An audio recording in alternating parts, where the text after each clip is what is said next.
Hello नमस्कार दोस्तों, आपका शिक्षा पारकम में आपका तहे दिल से स्वागत करता हूं।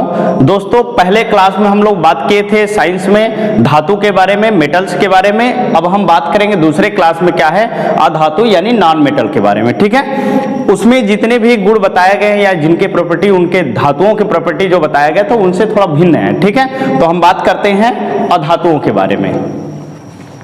हाँ, तो देखिए क्या है अधातु के बारे में।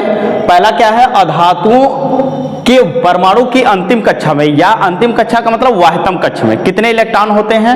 वाह्यतम कक्ष में 4, 5, 6, 7 इलेक्ट्रॉन उपस्थित होते हैं। ठीक है, अधातुओं के वाह्यतम कक्ष में उपस्थित इलेक्ट्रॉनों की संख्या क्या होती है, 4, 5, 6 होती है। ठीक, तो 6 इतना तक होता है, 7 तक होता है, लेकिन वाह्यतम कक्ष में जिसके वाह्यतम कक्ष में 8 इलेक्ट्रॉन होते हैं वह उनके स्टेबल होते हैं वाह्यतम कक्ष में, उनको कहा जाता है अक्रिय गैस। ठीक है, तो जैसे हम 4 की बात किए तो जैसे आप देखेंगे कि कार्बन है, कार्बन के वाह्यतम कक्ष में कितने इलेक्ट्रॉन हो जाएंगे, 4 होते हैं। ठीक, अब ऐसे 5 हैं, यानी नाइट्रोजन के वाह्यतम कक्ष में कितने होंगे, 2 और 5 ऐसे हो जाएंगे। ठीक, 6 किसके होंगे, यानी ऑक्सीजन के, क्योंकि इसका नंबर क्या होता है 6, इसका 7, इसका क्या होगा 8 होता है। तो यहां पर क्या लिखेंगे, इस तरीके का।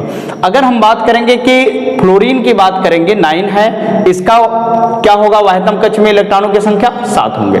तो अधातु जितने भी तत्व हैं वह सभी के सभी उनके वाह्यतम कक्ष में 4, 5, 6, 7 इलेक्ट्रॉन उपस्थित होते हैं। ठीक है, तो आगे हम बात करते हैं, ये तीनों अवस्था में पाए जाते हैं। तीनों अवस्था का मतलब ठोस, द्रव, गैस, तीनों फॉर्म में होते हैं। जैसे हम बात करेंगे कि अपवाद में आप जानते हैं कि ग्रेफाइट है, अपवाद में यहां पर क्या है, ठोस, द्रव, गैस की अवस्था में हम बात करेंगे कि जैसे आपको दे दिया जाए यहां पर कि ब्रोमीन, यहां पर ब्रोमीन जो होता है 35 नंबर का, यह होता है द्रव की अवस्था में रूम टेम्परेचर पर। रूम टेम्परेचर अगले वीडियो में बताए थे कितना होता है, कमरे का एक सामान्य ताप होता है 25 से 27 डिग्री सेल्सियस होता है। ठीक, उसी के हिसाब से अगर हम बात करेंगे कि ब्रोमीन कितने द्रव की अवस्था में, जो कि 35 परमाणु क्रमांक होता है इसका। ठीक, द्रव के फॉर्म में होता है। और उसके बाद हम कहेंगे कि ये वैद्युत के कुचालक होते हैं। वैद्युत के कुचालक यानी इनमें वैद्युत धारा का प्रवाह नहीं होता है। लेकिन अपवाद में है क्या, आपका ग्रेफाइट है। ग्रेफाइट में क्या होता है, बिजली का प्रवाह होता है, जो कि किसका अपर रूप माना जाता है, कार्बन का।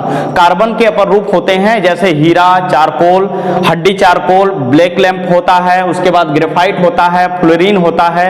ऐसे ही अपर रूप होते हैं जिनमें ग्रेफाइट क्या है, यह वैद्युत का सुचालक होता है, कुचालक नहीं होता है। ठीक है, आगे हम बात करेंगे कि यह प्रायः आक्सीय कारक होते हैं पदार्थ।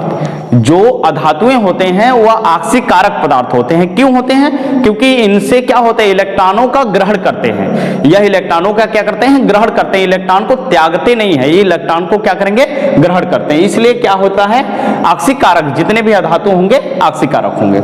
अगला पॉइंट क्या है, ये प्रायः इलेक्ट्रॉन ग्रहण कर ऋणायन बनाने की प्रवृत्ति रखते हैं। जैसे अधातु का परिभाषा भी आप कर सकते हैं कि जिसके वाह्यतम कक्ष में 1, 2, 3 इलेक्ट्रॉन, अच्छा नहीं, वहां पर सॉरी, यहां पर क्या हो जाएगा, अधातु जैसे 4, 5, 6, 7 इलेक्ट्रॉन होते हैं, तो इनको अष्टक पूरा करने के लिए इलेक्ट्रॉनों को क्या करते हैं, ग्रहण करते हैं। वैसे ही जैसे इलेक्ट्रॉन ग्रहण कितने कर सकते हैं, 4, 3, 2, 1, ऐसे ही उनका इलेक्ट्रॉनिक विन्यास होता है जो कि माइनस में होगा, इसीलिए इनको कहा जाता है ऋणात्मक गुण। ठीक है, आगे क्या है, इनके ऑक्साइड क्या होते हैं, अम्लीय होते हैं। धातुओं के ऑक्साइड जबकि बताया गया था क्या होते हैं, क्षारीय, लेकिन इनके ऑक्साइड क्या बताए गए, अम्लीय होते हैं। जैसे एग्जांपल में हम आपको बता दें कि अधातुओं के ऑक्साइड जैसे P2O5, फास्फोरस, यहां पर इस तरीके को होते हैं। जैसे कोई भी अधातु होंगे उनके ऑक्साइड जो बनेंगे वह सभी के सभी कैसे होंगे, अम्लीय गुण के होते हैं। ठीक, आगे हम बात करेंगे नोट में, जो कि धातुओं के बारे में भी बताया गया था कि धातु अम्ल से क्रिया करने के बाद लवण और हाइड्रोजन गैस बनाते हैं, लेकिन अधातु क्या होते हैं, अम्ल से क्रिया करने के बाद हाइड्रोजन गैस और लवण नहीं बनाते हैं। ठीक है, इसके बाद आवर्त सारणी में इसका स्थान कहां है, आवर्त सारणी में स्थान इसका है दाईं तरफ होता है। ठीक है, तो दोस्तों आप अधातुओं के बारे में बहुत से चीजों को सीख लिए होंगे। अगर यह वीडियो आपको अच्छा लग रहा है तो ज्यादा से ज्यादा लोगों को, ज्यादा अपने मित्रों को शेयर करिए, और यह वीडियो देखने के लिए आपको धन्यवाद।